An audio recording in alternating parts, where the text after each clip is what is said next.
everyone. Welcome back to New Era Jets podcast. It's Michael from New York Jets, Michael, and it's Elijah from Vigo Sports Talk. We're back with episode 11 of the New Era Jets podcast, and today we're kind of just going to highlight all the important notes and takeaways from day one of training camp. You know, it's great to get the team back out there, but I think there were definitely some big takeaways. I mean, Elijah, you could start it off, I think, with the big play everyone saw, to kick off the camp. Yeah, Garrett Mossy and Brandon Stevens. I still can't believe that's actually I still can't believe that's literally the first play of training I camp. Like, saw it. I saw it literally on the first. Twitter, and I was like, I thought everyone was kind of just joking around, being like, "Oh, whatever." But that really I think it actually was. first play, taking a shot up the sideline, and ended up working. That's insane. And honestly, I love that for Garrett. I mean, Oh yeah. he's got his money, and look what he's doing Mm-hmm. what he does best. I mean, I think him and Sauce both said how their job now is to go out there and make it look like they're underpaid. And I mean, that's a great way to go out first day after getting the contract, and you're already, head tapping our new corner we just picked up. So Exactly. I was also gonna say, I don't know if you've seen the same day Garrett got extended, Sauce actually got offered an extension, but he chose to sign it the day after, so yep. Garrett could have his own day. Yeah, shout And out that just shows Sauce what for kind of that team one. he is. Yeah, he's a real one for that. I mean, he wanted that day just for Garrett. I mean, it would have been kind of weird to have both. I wouldn't mind having both of them extended on the same day, but I feel like they extended Sauce. I feel like he would get more like attention because he was the highest paid corner. Yeah, exactly. Yeah, but honestly, I think it's a class act by both of them. I mean, I yeah, think it kind of just shows the character that the Jets are trying to build around the building. Where, yeah, they're both going to get big contracts, but they're still not like. If you listen to both of them talk, they're not trying to make it about themselves. Like Garrett wants to end the playoff streak, Sauce wants to end it. I don't know if you saw the Aaron Glenn quote, but he was like, I played here. Obviously, he was like, oh yeah, I felt the pain, I felt the tears. He's like, I hope it's going to end. He's like, I'm praying it's going to end. He's like, I know it's going to end. Like that's his main goal. Fields talked about the expectations, and the thing I loved about that is sometimes the quarterbacks, especially when they're in that struggling phase, they might talk about personal goals, like, oh, I might want to throw for 4,000 yards. He did not speak one word about stats. It was, I want to win games, I want to win in the division, I want to make the playoffs. Like it was building stones like that of not what I want to do as a player, what I want to do to help my team win, and I think that was great to hear because I mean, there's quarterbacks around the league where I've heard them go up there and talk about, oh, I want to throw for 4,500 yards. Like when a quarterback like that just got to New York for us, and the first thing he's talking about is how he wants to win with the team and doesn't. He could go out there and throw 2,000 yards, and as long as we win, he'd be satisfied. Like that's the type of player he is. So that was something I kind of liked.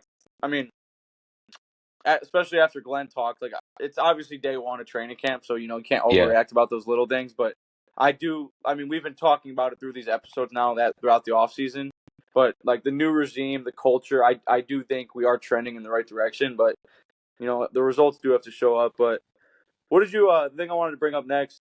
I mean, it's hard to tell obviously because there's no like official depth chart. But what do you think our receiving core is looking like? Because I know some clips like the beginning, we looked like it was Garrett Wilson, Lazard, and then Reynolds. yeah, Reynolds was the other one. Yeah, So those, from what I saw from the beginning of the, like it looked like, first couple plays are obviously your ones versus your ones. It looked like those would be the starting three, which honestly I would be fine with those three going into the season right now. I mean, I think Lazard has a lot, like a chip on his shoulder from last year. And, I don't know too much about Reynolds as a player, but, obviously with him coming over, I'm really hoping that our coaches can get the most out of him. But what do you think about those three? yeah. I mean, starting with Garrett Wilson, he's R1. It's I don't know who's gonna be R2, but I mean, from what I've seen, Josh Reynolds been pretty good. Mm-hmm. He had experience with Aaron Glenn, and then Lazard. He could possibly be R3, I think. And then after that, it gets interesting because there's a bunch of receivers that gotta like show out all training camp to make the Mm-hmm. roster. Because for people like Malachi Corley, he didn't practice at all back in May, and now he just came back. So if he wants to make that roster, he has to work real hard for that. Yeah, he's got to have a great training camp. Same for Gibson, and also I can't name all the undrafted receivers. I know one was a Pritchett, who was pretty good, pretty fast, Yeah, and I Pritchett. believe we have another one. I saw Pritchett had a pretty good day, and Yeah, then the thing I'm curious about is like I look at like I know Pritchett is a vertical threat. Like I know he's got great speed, and yeah, then the thing is, obviously like it's going to be so hard because, for my opinion, Arian Smith I think has to make the team. Like I think I Not for understand. sure. Yeah, I understand he had the drop problem, but like they were, I saw one of the takeaways today from one of the Jet writers was saying like his routes already looked so much more crisp than they were in college. Like you could tell he's working on those specific things, and like with someone who has that big of speed, when you're trying to get Garrett open down the field, if you have someone like Arian Smith who does present that vertical threat, and they do have to put a safety over top maybe to go get him, it will open more of those underneath like shallow stuff for Garrett, which will just obviously make the offense better. But like you said, there's obviously, I think Pritchett has a chance. I mean, we did go get Tyler Johnson, who still had flashes Oh last yeah, year, so there's a chance he can make it. We're still looking for those moments from Corley. I mean, Xavier Gibson showed flashes, but personally, I don't think he showed really anything in the receiving game. I think he just showed stuff in special teams. So I don't know, maybe if the Jets utilize him on special teams, maybe it's just a returner only. But I mean, I think it definitely is a good problem to have where that's what we just named 4 or 5 guys who aren't guaranteed making the team. So yeah, that's 4 or 5 guys that are hungry every day in training camp that are going to push themselves and they're going to push each other, which will also make them push, Garrett, Reynolds, and Lazard. Like even if those three are, receiver 1, 2, and 3, those guys are not far behind. You know what I'm saying? Like if Tyler Johnson is or Arian Smith is having a good camp, then they might be pushing towards that 3, maybe even 2 spot. Because if we're being honest, Garrett Wilson's the only one who's proven himself as a receiver 1. Like yeah, Lazard has something to prove. Reynolds, like I said, has something to prove. So honestly, after receiver 1, this is a hungry training camp of a receiver room. So I think it brings a lot of competition. I think it will ultimately help the offense. But another thing I wanted to bring up that I think you obviously saw on Twitter was I saw a lot of people saying that just based off, the plays we ran today, this new scheme that Engstrom's bringing to the team, a lot of people think Braylon Allen's going to feast in it. oh yeah. He's been looking real good. I mean, he kind of got bigger this off season. I It mean, looks like he put on, yeah, probably like 7, 8 pounds, but yeah, and I mean, I think he's gonna fit well in this offensive scheme. Even he was the running back too. I mean, he could. I think what Glenn would do with Detroit with Montgomery and Gibbs, he can get as much carries as Brees Hall. I oh think yeah, so. Same for Isaiah Davis too. I mean, people forget about him. that's what I'm saying. They're all really good. I think that's why I think it's going to be so interesting over this, this span of, practices and everything is the fact that, I mean, we talked about it on previous episodes, but we've kind of just been like hinting at it where, I mean, you got Fields now in the backfield. Like as Jet fans, we haven't really had a quarterback that can really run and throw it like the way Fields Yeah, can. So now you add that threat to our offense, which we lacked for so long. With according to PFF, we do have a top 10 O line, which I fully believe is, maybe higher than 9, but they obviously have to go out there and prove it. But like I said, that's a top 10 O line. You got Fields at quarterback. Obviously, Brees Hall will still start, but you could put Brees back there. You could put Braylon back there. You can put Davis back there. And then, you start using the RPO game. You got Mason Taylor, you got Garrett Wilson, you got Lazard. Like, there has potential to be a good offense. Like, even though outside of Garrett Wilson and maybe Brees Hall, we don't have the like big star names, that has a chance to be a top 13, top 14 offense. Like, it's going to be there. And the thing I saw that made sense the most with Braylon Allen, that I mean, we talked about it after that stuff was circulating with Brees Hall, where I was like, I want Brees to stay. I think Brees is going to be really good for us. But I don't think that takes away from the fact that Braylon Allen's workload is going to increase as it should. I think he showed flashes last year that were very promising. But the things I saw today from a lot of the Jet reporters were like the way he just attacks the gaps and attacks the holes is like you can't keep him off the field. And I mean, we saw it last year. I think it was the Titans game and the Patriots. Like they blew right through the O line, and he still broke 3 tackles to even get back to the line of scrimmage or gain a yard or two. Like that's what you're looking for. Like he is one of those bulk running backs who can just bulldoze through anyone. You know what I'm saying? So I think he's going to have a pretty big part of the offense. But not even just him. I think Brees Hall is going to feast. I mean, I think Brees had 4 or 5 checkdowns today that he still turned into something. And I mean, as we saw last year, Brees is kind of known for that. Where if all your reads are dead, hit Brees in the middle, he could turn it into an 80-yard TD. So I think our running back room has a chance to go up there too to be one of the top ones for sure. yeah. I also want to talk about our new linebacker duo with Mosley retiring. Mm-hmm. Quincy Williams and Jamin Sherwood.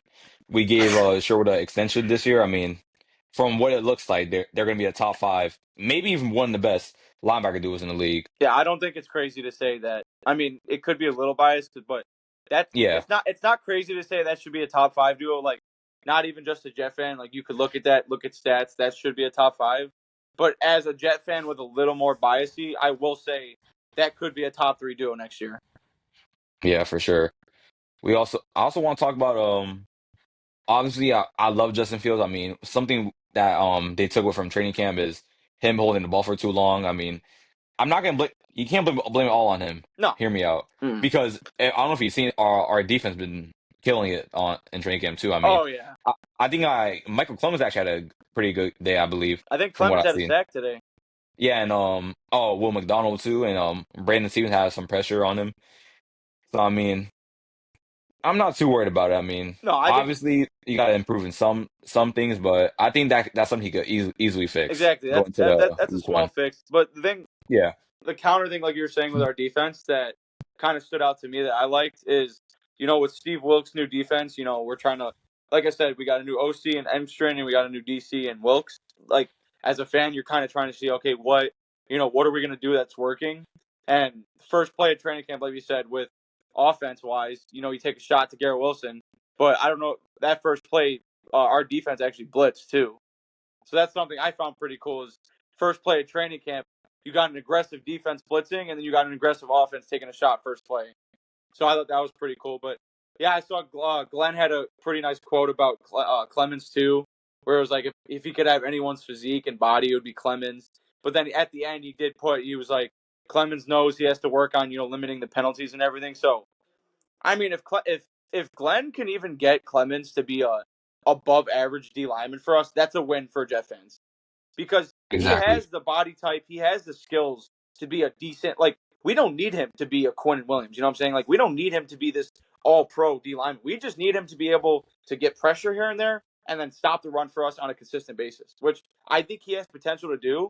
And with a new coaching staff that's hopefully and I think is holding him accountable, I think he actually has a chance to get there. And obviously that will help our team in a better spot than it is now. So I mean I think it's cool. I know people are still talking about if we're going to let him go or not, but with the Mhm. roster we have, I just don't think it's smart to try to trade those type of guys away. Like same kind of conversation with Lazard.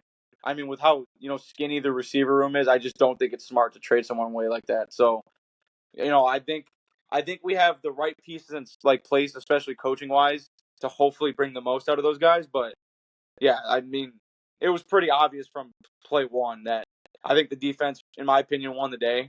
I think that was pretty obvious. But like I said, I mean, you kind of highlighted it. Every quarterback is something to work on. I mean, I know a lot of Bear fans knew they said the same thing with Caleb Williams. I mean, one of his biggest criticisms right now was how long he'd hold the ball, like the extra ball taps, all that. And I saw a couple of times of it today with Fields, but I mean, if that's your biggest complaint after the first day, I think we're in a good situation. You know what I'm saying?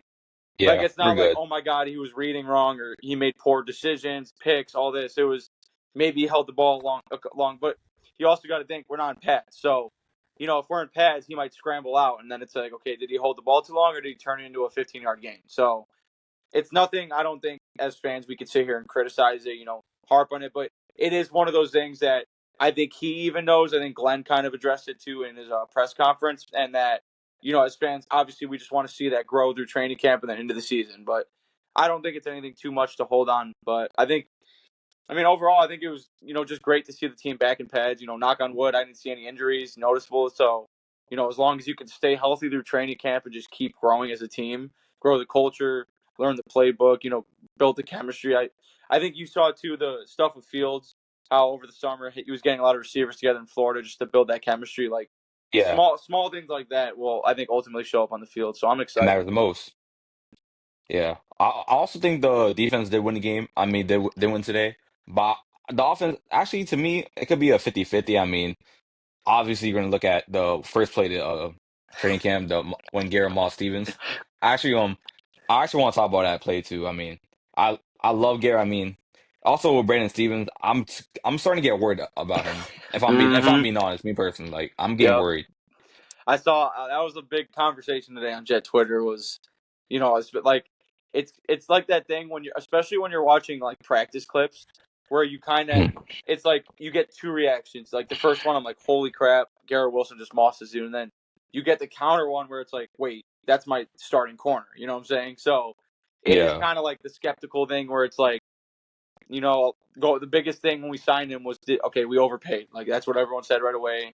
You know, ultimately we can't. We could sit here and say we did. We could sit here and say we didn't. But the biggest thing is he going to go out there and show it? He's going to have to go out there and make plays. But I will say personally on that clip, like I have played a lot of football in my life. I've played corner for a bit. Now I'm a running back. Like I do think that was good coverage in my opinion. Like I do think he was honestly in probably one of the better positions you could be in that like personal play. I just think Garrett made a freak of a nature play, which he makes Yeah. multiple times. And from what I saw, that was really the only play Stevens kind of got, singled out today. So I don't think today there was any like big things, but going forward through training camp with like with the talk all offseason being that he got overpaid, I would like to see him make big plays on like someone like Garrett Wilson or even on Lazard or like a receiver for us that's going to be impactful. I would like to see Stevens one on one with them and making kind of plays here and there where it's like, okay, you know what? I'm confident we could go out there and if Sauce is guarding Tyreek, we could go put Stevens on Waddle and I won't have to worry about it. You know what I'm saying? Like that's how it Yeah. kind of was with DJ Reed. Is I wasn't worried that DJ Reed would like whoever he'd guard because Sauce and Reed had it covered, and that's what we're trying to kind of build towards. Too is Stevens really going to be that guy where we know for sure Sauce is going for the ones. Like Wilkes has already addressed that. I don't know. That was my biggest criticism last year. Is he should have been traveling with ones. He wasn't, but he is going to be traveling with ones this year, from what it sounds like. So Stevens has to step up and be that guy because, I mean, you see it all around the league. A lot of these teams have solid receiver ones, but they also have receiver 1Bs. You know what I'm saying? Like it's not even a receiver 2; it's a 1B. So you got to have a corner that's going to be able to step up and get them. And I'm really hoping Stevens can get towards that. I mean, I don't like I said today, I'm not going to sit here and act like, he had the worst day ever. Like, yeah, that one play was kind of crazy. I just think Garrett kind of made the play. I don't think Stevens Yeah. blew a coverage or anything, but going forward, I would like to see, like a ball hawk type of mentality going from Stevens. Yeah. Yeah, I would say, I mean, I looked at it, now I'm looking at it, it was pretty good defense. It was just like Mm-hmm. Gary's making an unreal catch like Yeah, he always does. exactly. Like, yeah, exactly. Like he always does. Like, if that was I would someone have to like, say a better angle. yeah. Mm-hmm. But I was gonna say, going to week one, Yep. I wanna know what are your three breakout stars? I'll go first. Yeah, you go first. I want to hear yours Yeah. first. First, I gotta go with Braylon Allen. I mean, can't Mm-hmm. even talk about. I mean, he's gonna fit perfect in this new offensive style type of game. I mean, he's a great running back too. He's just like Brees. He could run the ball. He could pass the ball to him. He did a few times last year. And I think when Brees goes down, hopefully he doesn't. He'll be the next man up, and he'll fill in the role for us for sure. Mm-hmm. For my second one, I was thinking about it. I would say maybe Will McDonald could be another breakout star. I mean, he had a breakout season last year, but I feel like he'll have a way better season this year. I believe so. Mm-hmm. I mean, with Jermaine coming back, I mean, it was basically only him like creating pressure and him Yeah, and Quentin exactly. Williams. So I mean, it's hard to like get all the pressure, get all the sacks. So I think he's gonna have a way better season than last year. I think Mm-hmm. he's gonna have a Pro Bowl type season. I I think agree. so. Yeah. And for my third one. It was kind of hard. I know. I know a lot of people always say Garrett Wilson a breakout season. He's technically going to his fourth year. He hasn't had a breakout season yet. Technically, like I mean, last year was his best year by far. But I mean, if you're talking like a breakout season, he hasn't had one yet. So I think possibly this could be the year where he actually has like I say maybe at least like 1,400 yards, 10 touchdowns, Yeah, and just exactly. I See, think this that's is the year like he has yeah. his best year, a career year for sure. That's a really good point you bring up because I mean, as Jet fans, we like I obviously look at someone like Garrett Wilson, and I think he's a top 10 receiver. But if you do look at when people say breakout years, like he even addressed it himself, like he hasn't put up the numbers that he's wanted, and he knows he can get. And like we said, like his best year last year was what I think 1,100 yards and 7 TDs, and then the Yeah, other years before he had 3 TDs, 4 TDs, and that's obviously some quarterback play, but hopefully with a stable quarterback, and I do think Fields can get it done. I do think I was gonna say my first one is gonna be Garrett Wilson. Like I think it's pretty obvious that I think him and Fields are building a good connection. The way everyone saw DJ Moore shine, I think DJ Moore put up 1,500 yards when Fields was QB1 for them. Like Fields yeah, loves to target his receiver one, so I think it's no shock that Garrett Wilson's going to break out.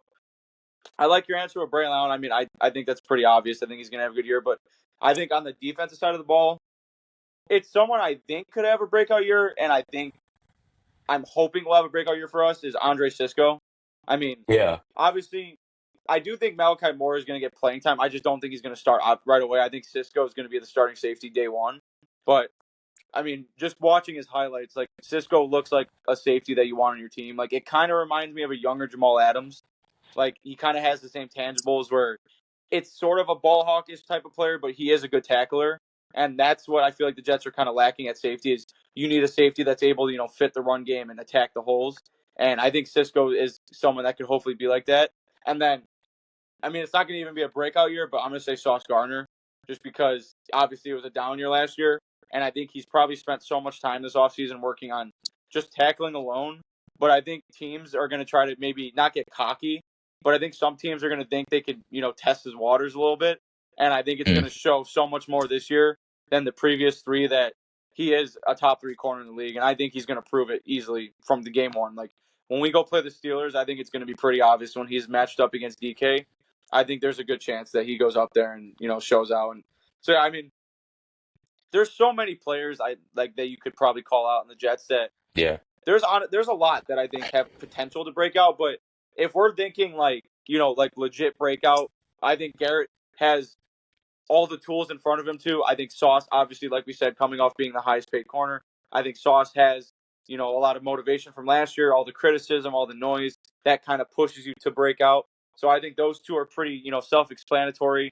And then I think you could obviously say Fields, you could say Brian Allen, but I just think You can someone say like anybody. yeah, exactly. I just think someone like Cisco kind of fits what Wilkes is trying to build. But I mean, like you said, man, there's we could name the whole team right now and be like they have a chance to break out, right? Because when a new regime comes in with a new coaching staff, a lot of these dudes haven't proven themselves. So it's like these. It's like that saying, like everyone's like, did you see? I think it was Quincy Williams where it was like your mindset going into training camp, and I think But yeah, it was like something about like you're not gonna like I'm gonna feed my family like at the end of the day.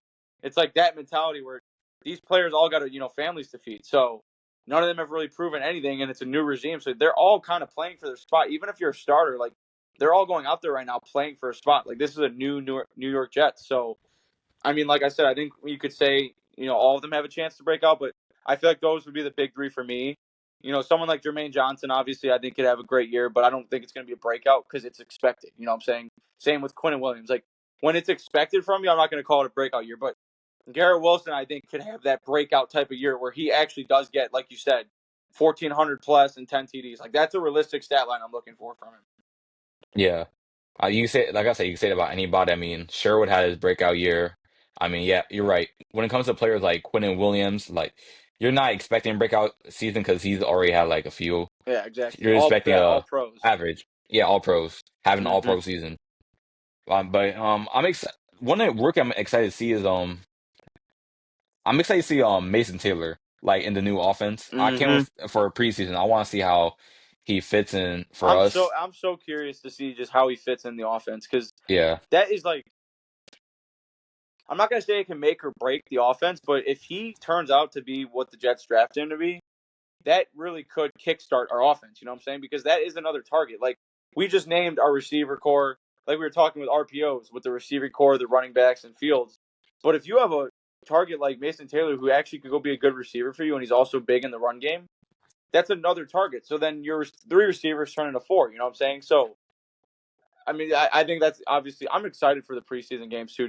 I mean, we personally had a good draft in my opinion. Like I think a lot of these dudes have tools. Now, yeah, they yeah, had a lot of them had criticism in college for things they needed to work on. So I'm curious to see how they approach that going into preseason. But even someone like Arian Smith, I mean, he's going to go out there. He's trying to earn a spot. I mean, I think it's pretty obvious. I think Membu's going to be, pretty solid for us from day one. So that's not really a yeah, question to me. But in terms of like this is my last point. But something I want to see going into the end of training camp preseason is one of these free agents we signed on the D line have a breakout year. You know what I'm saying?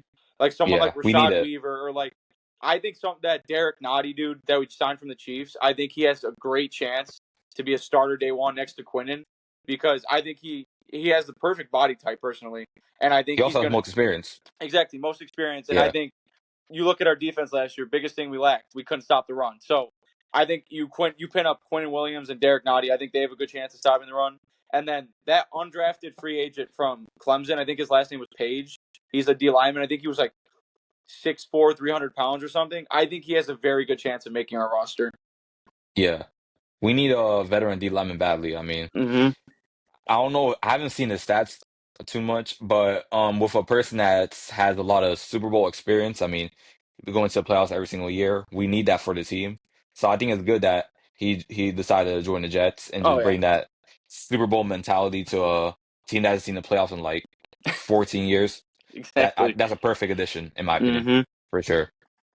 Anything else you gotta say for training camp today, day I think we one? covered it all, but we'll see you guys next episode when we'll probably be back after day 2 and kind of just recap what's going on from there. All right. This is New Era Jets. We will see you next episode. Peace.